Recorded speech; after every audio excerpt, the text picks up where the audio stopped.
Assalamualaikum warahmatullahi wabarakatuh. Perkenalkan, nama saya Muhammad Fajar Samsul dari kelas PJKRJ dengan NIM 210 30 150 11 95. Di sini saya akan mempresentasikan materi dari bab dari mata kuliah pencegahan perawatan cedera pada otot. Tubuh manusia terbentuk atas banyak jaringan dan organ yang masing-masing memiliki tugas dan fungsi khusus. Sel adalah unit atau unsur terkecil tubuh yang dimiliki oleh semua bagian.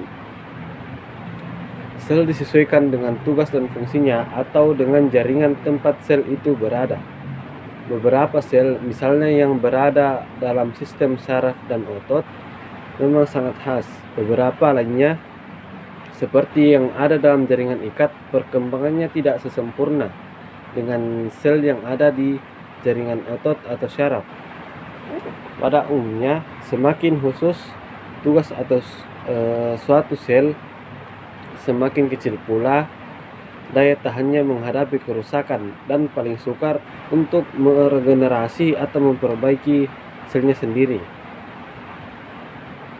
Olahraga tidak terlepas dari adanya gerakan lanjutan yang akan melibatkan berbagai struktur jaringan pada tubuh manusia, misalnya jaringan ikat, otot, pembuluh darah, syaraf, ligamen, sendi, dan tulang. Gerakan terjadi apabila mobilitas atau elastisitas jaringan menopang dan penggerak sendi terjamin. Ketidakstabilan satu sendi akan mengakibatkan struktur sekitarnya mudah cedera, apalagi elastisitas dan kekuatan jaringan penopang dan penggerak sendi tidak memadai.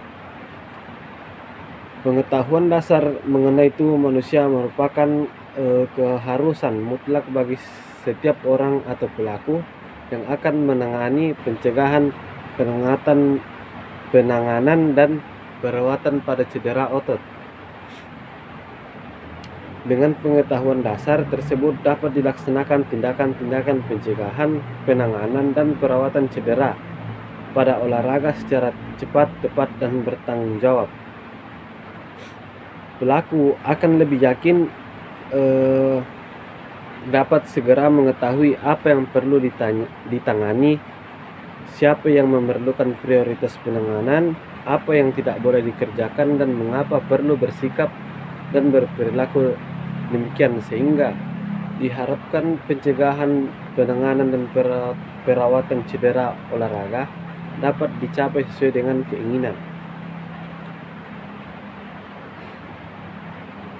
Dalam aktivitas olahraga, berbagai cara dilakukan agar terhindar dari cedera, mulai melakukan pemanasan atau warming up sebelum berolahraga dan pendinginan atau cooling down setelah berolahraga, bahkan juga memakai alat pelindung tubuh saat berolahraga.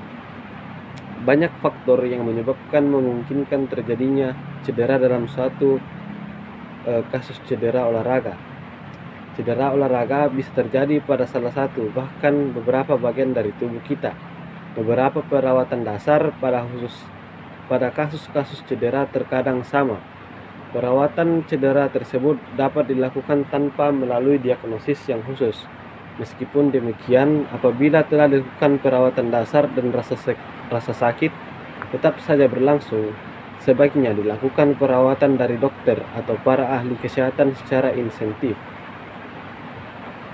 Cedera olahraga memerlukan pengelolaan yang baik, khususnya pelaku dalam bidang olahraga dapat kembali melakukan latihan-latihan dan prestasi. Untuk mencapai tujuan tersebut, pengelolaan cedera olahraga harus dilakukan oleh berbagai disiplin ilmu atau profesi. Banyak macam dan ragam cedera olahraga, sehingga diperlukan pendekatan terapi yang bersifat umum ataupun spesifik. Sekian presentasi dari saya, kurang dan lebihnya mohon dimaafkan. Assalamualaikum warahmatullahi wabarakatuh.